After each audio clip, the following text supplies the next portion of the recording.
গোপালগঞ্জ বিজ্ঞান ও প্রযুক্তি বিশ্ববিদ্যালয়ের একটি ভবনে ভূমিকম্পের কারণে একটি ভবন ধসে পড়েছে। এখানে ফায়ার সার্ভিস ও সিভিল ডিফেন্স গোপালগঞ্জ উদ্ধার কাজে অলরেডি শুরু করে দিয়েছেন। আমরা দেখতে পাচ্ছি গোপালগঞ্জ বিজ্ঞান ও প্রযুক্তি বিশ্ববিদ্যালয়ের 3 তলার একটা ভবন থেকে একজনকে উদ্ধার করে নিয়ে এসেছেন ফার্স্ট এইড পোস্টে। এরপরে আরো একজন ব্যক্তি নিয়ে আসছে আর কি। ফায়ার সার্ভিস ও সিভিল ডিফেন্সের কর্মীগণ উদ্ধারকৃত পেশেন্টদের প্রাথমিক চিকিৎসা প্রদান করছেন এবং প্রাথমিক চিকিৎসা শেষে ফায়ার সার্ভিসের গাড়ি যোগে গোপালগঞ্জ সদর হাসপাতালে পৌঁছে দেবেন।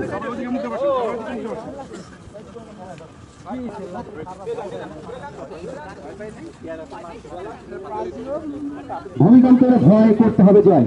ভূমিকম্প হলে আমাদেরকে কি করতে হবে? আমরা যদি নিচের তলায় থাকি তাহলে যত দ্রুত সম্ভব আমরা বাইরে বের হয়ে আসবো। আর যদি 2 তলা 3 তলা 5 তলা 10 তলার উপরে থাকি আমরা কখনোই সিঁড়ি অথবা লিফট ব্যবহার করবো না। আমরা যেই ভবনে থাকবো, যেই রুমে থাকবো, সেই রুমের ভীম অথবা কলামের নিচে আমরা কলামের পাশে আমরা অবস্থান করব। ভীম এবং কলামের পাশে আমরা কেন থাকবো? আমরা জানি ভীম এবং কলাম অপেক্ষাকৃত মজবুত থাকে। আর এই সমস্ত জায়গায় যদি ভূমিকম্পে বিল্ডিং ধসেও পড়ে তবে এই সমস্ত জায়গায় কিছু স্পেস থাকে, ফাঁকা জায়গা থাকে। তো এখানে যদি আমরা থাকতে পারি তো সেক্ষেত্রে আমরা হয়তো ভালো থাকতে পারি আর কি। তো সেক্ষেত্রে আমরা কি করবো? আমরা যদি বাসায় থাকি তাহলে আমরা কুশন অথবা বালিশ মাথায় দিব।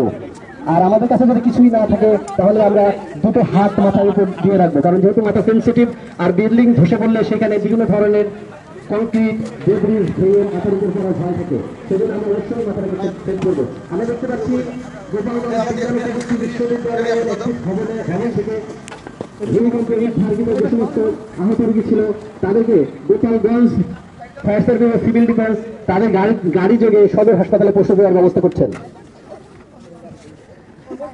ভূমিকম্প হলে আমরা যেই জিনিসগুলো লক্ষ্য করবো, আমরা যদি বাহিরে কোনো গাড়ির মধ্যে থাকি অবশ্যই গাড়িটাকে আমরা কোনো ওভারব্রিজের উপরে নিব না, ওভারব্রিজের নিচেও নেওয়া যাবে না, বড় কোনো গাছের নিচে রাখা যাবে না, কোনো ট্রান্সফরমারের নিচে রাখা যাবে না। আমরা গাড়ির মধ্যেই থাকবো, কিন্তু চেষ্টা করবো খোলা জায়গায় থাকার জন্য। এরপরে ভূমিকম্প, আমরা বাসায় থাকা অবস্থায় যদি কোনো ভূমিকম্প হয় সেক্ষেত্রে আমরা কোনো ক্রমেই বেলকনিতে যেতে পারবো না, আমরা ওয়াশরুমে যেতে পারবো না, আমরা রান্নাঘরে যেতে পারবো না। আমরা কি করব? অবশ্যই আমরা ভীম কলামের পাশে অবস্থান করব অথবা শক্ত কোনো টেবিল এর নিচে আমরা অবস্থান করতে পারি। সেক্ষেত্রে অবশ্যই আমাদেরকে মাথার উপরে কুশন অথবা বালিশ ব্যবহার করতে হবে। আর যদি হাতের কাছে কিছু না পাই তাহলে সেক্ষেত্রে আমরা হাত ব্যবহার করতে পারি, মাথার উপরে হাত দিয়ে রাখবো। এরপরে আমাদের কাছে যদি মোবাইল থাকে আমরা যেই কাজটা করবো, যদি কোথাও ভবনের মধ্যে আটকা পড়ি অবশ্যই মোবাইলের চার্জ নষ্ট করবো না।